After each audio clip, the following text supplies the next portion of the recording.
খালেদ হোসেন।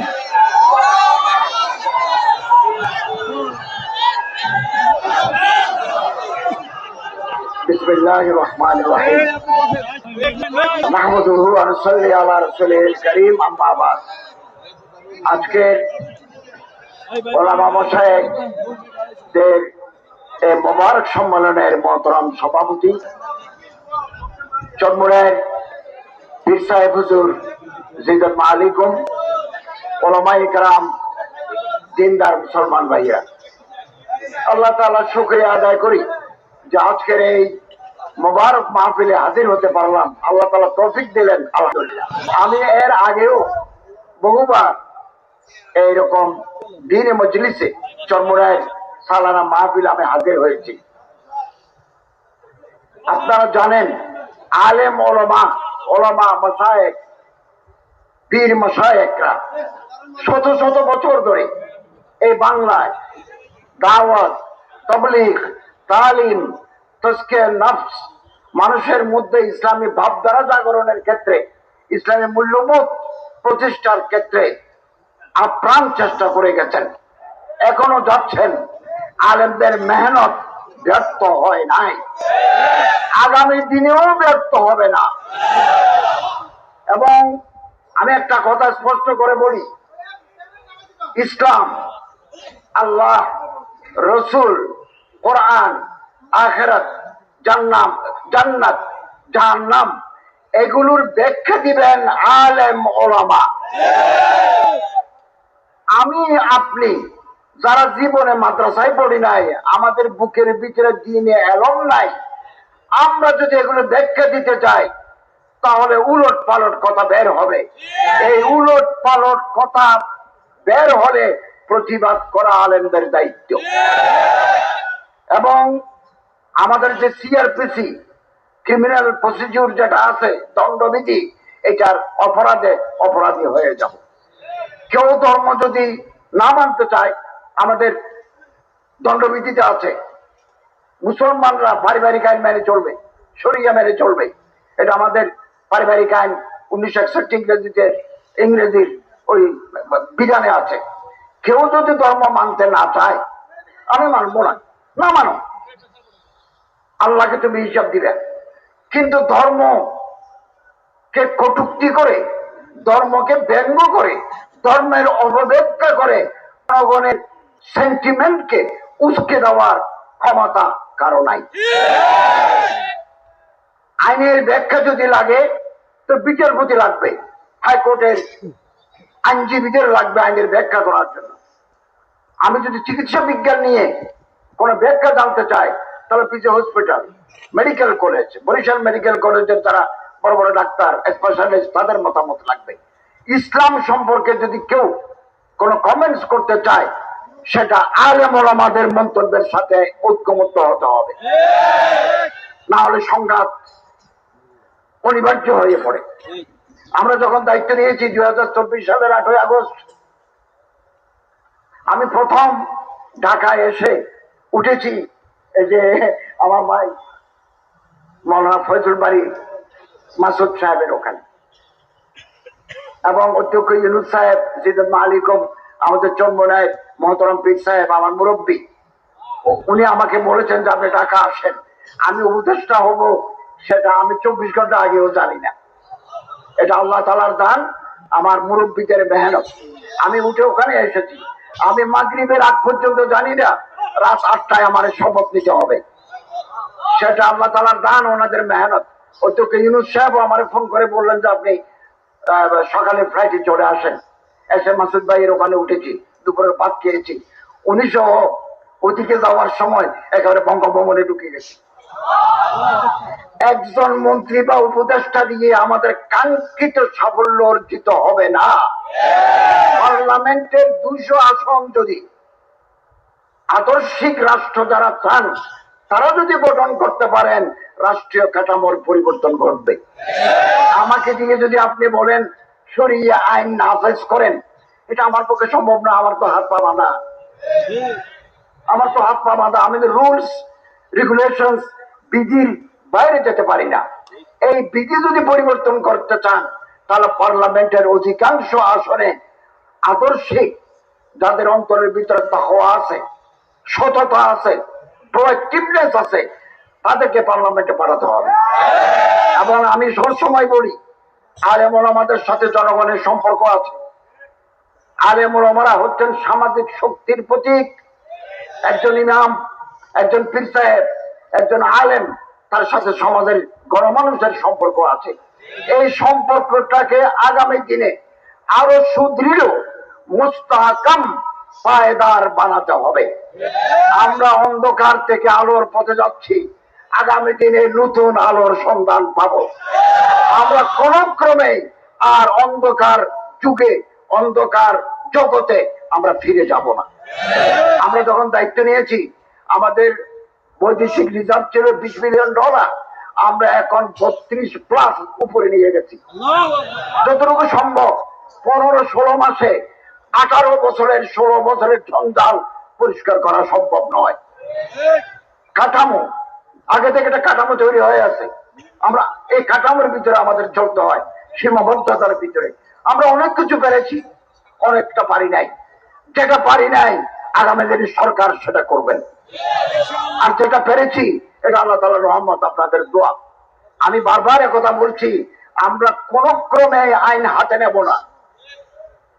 আগামী দিনে যদি অন্য কোন সরকার, একটা সরকার তো আগামী দিনে ক্ষমতায় আসবে, সেই সময় যদি আইন আপনি হাতে নেন, তাহলে সহিংসতা বেড়ে যাবে, ল থাকবে না, আইন থাকবে না। Law must take its own course, আইন তার নিজস্ব গতিতে চলবে।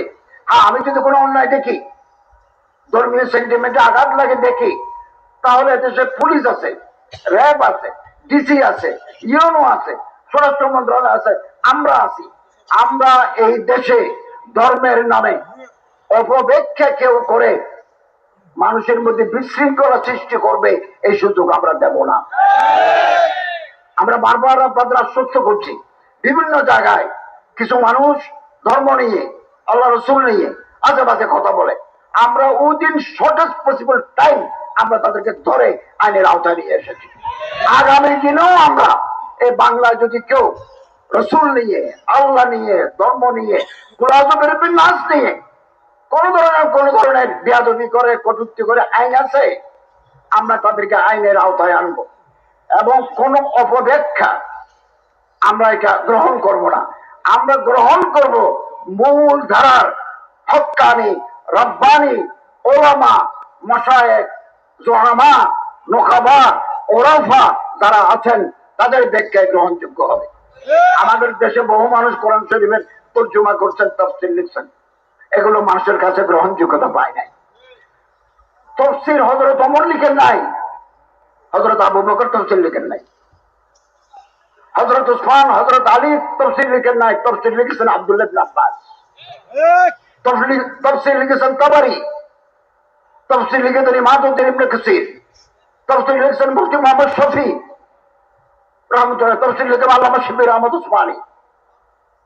যে কোনো মানুষ ইংরেজি থেকে আপনি বাংলা করলেন, এই তাফসীর আপনি লিখতে পারেন, এই তাফসীর মানুষ গ্রহণ করবে না।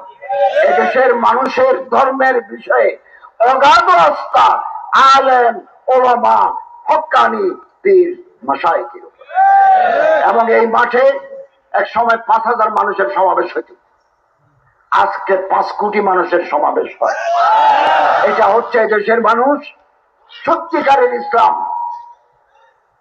সত্যিকারের ইসলাম ওনারা গ্রহণ করেন, ওনারা জানতে চান, মানতে চান, তাদের তাকওয়া আছে। শেষটাতে যারা কাঁদে, শেষটাতে যারা কাঁদে, আহ্লাদের গায়ে আছে। এখানে মানুষ আসে দিলের খোরাক পাওয়ার জন্য, এখানে কোনো শিরিক নাই। আমি বহুবার এই ময়দানে বলেছি, এখানে শিরিক নাই, এখানে বেদাত নাই, এখানে মুনকারাত নাই, এখানে খুরাফাত নাই, এখানে সুন্নতের উপর আমল হয়। এবং একটা সুযোগ এসেছে 54 বছর পরে হাতে হাত ধরা। আপনার হাত আমি ধরবো, আমার হাত আপনি ধরবেন, করিমের হাত রহিম ধরবেন, রহিমের হাত আরেকজনে ধরবেন।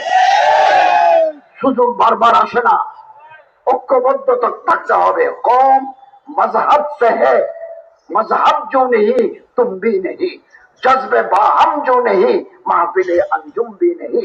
100 বছর আগে আল্লামা ইকবাল বলছেন আকাশে কোটি কোটি তারা।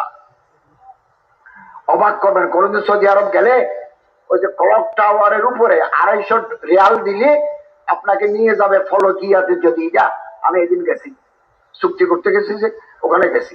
ও আল্লাহ, এই যে কোটি কোটি তারা, সূর্যের যে আগুন জ্বলে, হিলিয়াম জ্বলে, এগুলো দেখলে বুক কাঁপিয়ে ওঠে। কোটি কোটি তারা খেয়ে শাহ, এগুলো টিকে আছে, জ্বলে যাচ্ছে না কেন? জজবে বাহাম, একটার সাথে আরেকটা টান আছে। এই দেশে আমরা যদি খোলাফায়ে রাশিদিনের আদলে একটা আদর্শিক কল্যাণ রাষ্ট্র প্রতিষ্ঠা করতে চাই, তাহলে একে অপরের হাত ধরতে হবে এবং জজবে বাহাম, একের সাথে একের টান থাকতে হবে। টান যেদিন শেষ হয়ে যাবে, সেদিন আমাদের পতন ঘটবে।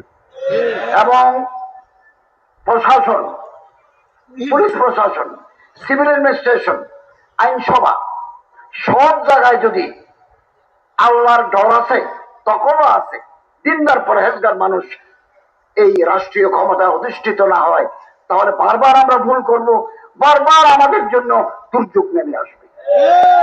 অতএব স্বপ্ন মানুষকে বাঁচিয়ে রাখে। আমি তো মনে করি ফেব্রুয়ারির প্রথম দিকে নির্বাচন হবে।